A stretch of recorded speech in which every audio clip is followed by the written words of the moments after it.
What? Oh, are you good, bro? You okay? Ow. Good. Yeah, you got a little by the wind there. All right, so first slam of the trip. Little running down some gravel. Slammed the knee into the ground. Got about an inch cut. It's a little juicy one for sure. Hair. That's a hair. Just rip it off. Yeah. We are going to do our second blue hole jump. You're third, you're third. Nice out. You guys have been living in a blue hole loop. But we have 0 shots though. So we're excused. Back in the sky. Took a little bit of a spill the other day, as you can see here. Ankle's a little swollen, knees a little bandaged up, but we're still gonna send the blue hole, yeah? Yep, it's happening, baby. Doing a third blue hole jump. It's gonna be fire. You ready? And then do it from Are you ready, bro? I'm ready, yes. Always Another ready. beautiful day of skydiving in Belize.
In this episode, I wanted to focus a little bit of the meaningful stories that is within the crew, because obviously this trip is a lot about, mental health and a lot about creating positive content and positive inspiration for the younger generation.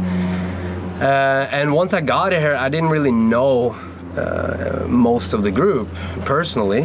I knew of some of you through social media and all of these things, but obviously the social media aspect, that shows like the outer layer of the story. It shows the highlights. highlights of our lives and everything. You don't see the downfalls. You don't see. I mean, you know, some people choose to show them. Some people choose not to show them. But I think that, I mean, yeah, this huge crew. We're always. I mean, if you look at all of our social media, you look at our Instagram, you look at our stories. We're always doing insane stuff, right? Always. So you don't get to see the other side of it. Yeah, no, it's true.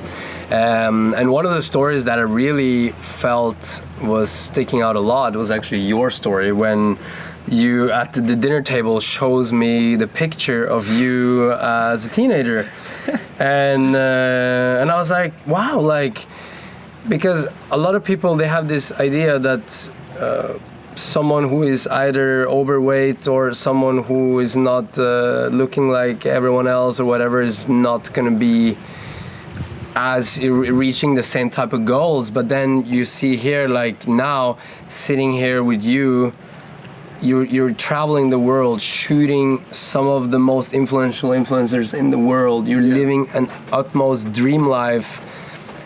And if you look back 10 years, it was completely different reality, right? Complete different reality. I mean, to get off on the right foot, I started filmmaking when I was 12. As you mentioned, it was because, I mean, one of the main factors was because I was overweight. So all my friends were skiing, they were snowboarding, they were skateboarding, they were biking. They're all very talented. I grew up in Whistler, BC, so it was a stomping ground for high performers. You know, I enjoyed sugar, I enjoyed sweets, I enjoyed sugary drinks. So that kind of led one thing to another. I was 292 pounds. Wow. And yeah, so I picked up a camera. You know, I could ski and I could bike and I could skateboard, but I wasn't very good at any of them. So I picked up a camera and I started to film.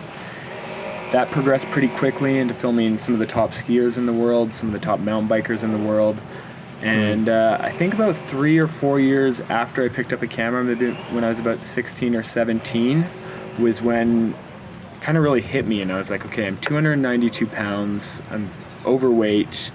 You know, doesn't feel good, right? Doesn't feel great. I don't feel athletic. I don't feel, you know, all my friends are skinny. All my friends are, you know, running here, running there, flipping here, flipping there, and I'm not doing any of that. So let's change that. And I actually remember the first day that I ever stepped on a treadmill, and I was like, holy shit, this is gonna be a long time. This is gonna be a tough one.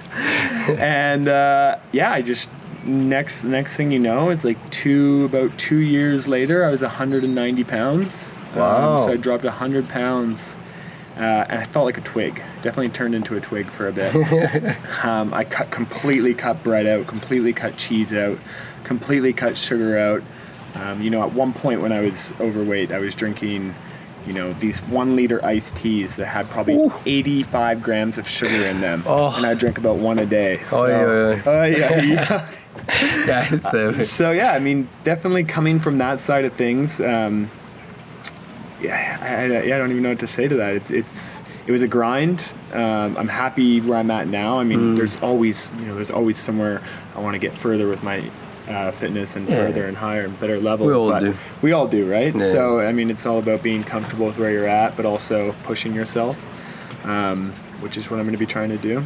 Yeah, I think I mean, and especially surrounding myself with people like you and people like Sam and this whole crew, right? We're all so inspirational. And we're like, so lucky, if someone hops on the ground and drops 100 push-ups, everyone around them is also tossing 100 push-ups. Yeah, you know, someone's running. I tried. I made it to like 20. I'm like, I'm a skinny little weak boy, and I know my weaknesses, and I'm proud of it.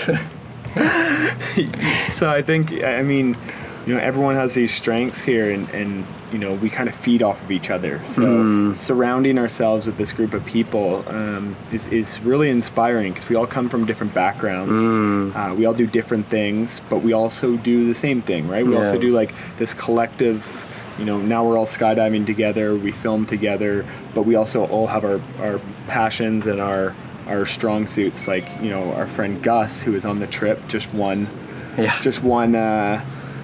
the first race that it's crazy. It's crazy, right? Yeah. And you just left Belize straight from the Blue Hole and won his first race, which is wild. Yeah. So it's pretty insane to be with. Yeah, and it all happened after this trip too. It's just like this whole trip of uprising, you know. So this has been an uprising trip, and that's why I really wanted to go into your story, because I think your story is like one of the most beautiful stories within the whole crew, because you really did everything, you know, in the way that now you created a dream life for yourself, and maybe it even seemed impossible back then, you know. Yeah, I mean at least when I was 13 or 14, it wasn't my. We all go through, you know, that phase of, as kids, watching action movies and stuff. Like, oh, I'd love to do that. I'd love to do this. I'd love to be like traveling the world, right? We set intentions and we set goals, and that's been a huge thing for me. Is I grew up with a mom who was very supportive of what I did, and she was, you know, I would try to get a job at like Dairy Queen or something. She'd be like, no shot. Keep filming. Keep doing what you're doing. Wow, that's good. You'll You'll get there when you get there, but you're not picking up a $9 an hour job right now and missing out on this opportunity. Awesome mom. Awesome mom. And you know, she's always very affirmative with what I was doing, so she'd make me do my affirmations and set goals and do this and do that, and I think that helped a lot. That helped sprout my career a lot. So when I came out of high school, I already had, you know, a huge list of clients. I was already traveling. You know, I had people on retainer. So coming out of high school, I didn't feel like I needed to get a 9-to-5, right? Because I could support myself already, right? Yeah. So it came to a point where I came out of high school and I was just, you know, I was already floating. I was already traveling, and I was already You're already killing. I was already, you know, doing well for myself. So I think, you know, surrounding yourself with the right people, you know, the right mindset, and that's kind of what we're doing here with Project Uprising, right? We want to empower people, and I know all of us probably deal with mental health issues. Like me personally, I've had friends pass away, you know, I've had, you know, shortcomings with like just anxiety, and it's there's so many different things that can trigger that. And I think that if we can build this group that's helping that, you know, yeah, it's true. it's kind of what we're trying to aim for. Yeah. Kind of rambled there. And you're already killing it. So it's perfect, bro. It's really nice, and I think for those of you guys who watch this, and if you know kids that are struggling, you know, a little bit when they're younger, and they're struggling either with complexity of themselves or just other things, mental health in general, like, you know, never judge a book by its cover, because you never know how it's gonna go. These people might become the most successful people that you have ever known, and I feel like someone who has a strong weakness can turn that into a very strong strength. Right. If they overcome that weakness, it'll end up empowering them to overcome another weakness. 100%. It's crazy. Where, you know, I look at a lot of people, you know, friends, not friends, people that have grown up with everything perfect, like literally everything perfect, and that's been a downfall. Yeah, because they can't handle when it's challenging. Exactly. So it's been a downfall for them opposed to bringing them up, right? Yeah. So I think, I mean, obviously it depends how you're raised and depends the people you surround yourself with, but, you know, I know people that have surrounded themselves with the wrong people that have had literally everything going for them, right? Like literally everything going for them, and then you just surround yourself with the wrong person, and, you know, one thing leads to another, and then you're not on the right course, right? Yeah, so, that's true. You know, I'm super open. You know, I want to encourage people, like kids that are in my same position. Like I had this idea. I don't know if this needs to go in here, but I had this idea a few years ago that I still want to do, where I want to take like 8 to 10 kids a year that were in my same position as weight, because my mom growing up didn't have enough money sometimes to put food on the table. Didn't have it, like, so she'd be going to the food bank. She didn't have enough money for, you know, she'd just be like pulling stuff together sometimes to get me a camera or whatever it was, right? It's amazing. And I want to find kids that are in my same position that maybe didn't have enough money to buy gym clothes, or didn't have enough money for a gym pass, right? And empower them to go and train them and bring on trainers, like something like that. But I think we can do this for Uprising. For sure. It's a perfect project to do for Uprising. We can combine that with, we can even bring kids that are struggling a bit and want to maybe learn also some filmmaking and see if that is some dream they could pursue, Yeah. They can even be a part of some of these trips and try and get the shots, like it would be sick. Project Uprising. Yeah, it's all about just lifting others as well, and not only having pure fun. And because right now, we live in all these dream states, but it has been an easy task to get to that, and now it's good to give it back, to give back is so good. Of course, and that's the thing, is everyone sees our life is this perfect stuff. They see the perfect stuff, but to get here, again, I started when I was 12, so I've been doing this for 11 years now, right? So these kids that come into the game right now and they're like, oh, why am I not getting to where these kids are? They've been doing it for a year, right? Yeah. So I mean, there are definitely some ways that you can get to the top quick. Like I've seen, people get into the game and then within a year or two they're just creative minds, right? So they've been able to spurt up, or they're just really athletic individuals and they've been able to spurt up, right? So there's definitely that avenue, but I think nothing trumps hard work. Yeah. Like that will win. Like as long as you work hard, put your head down, that's gonna win. So, there are some shortcuts you can take sometimes, but I wouldn't rely on shortcuts because no, that's true. But thank you, Mox. Thank you so much for this epic trip. Yeah, thank you, and bro. for getting to know you. Like, that was a good trip. It really humbles me, and I'm really happy that I got to know you so well, and that you're so open about your story, and that we're gonna keep on doing it. Yeah, I know. We're doing it. And I hope you guys enjoyed this episode as well. Like there'll be more good stuff coming, but right now I hope also those of you kids that are watching this, like, don't lose faith in yourself. Keep on grinding. Keep on doing it. Keep on killing it. Look away. If people judge you, whatever, don't care about it. You got this. You got this. Yeah, you totally Send got it, bro. Send it. Dope.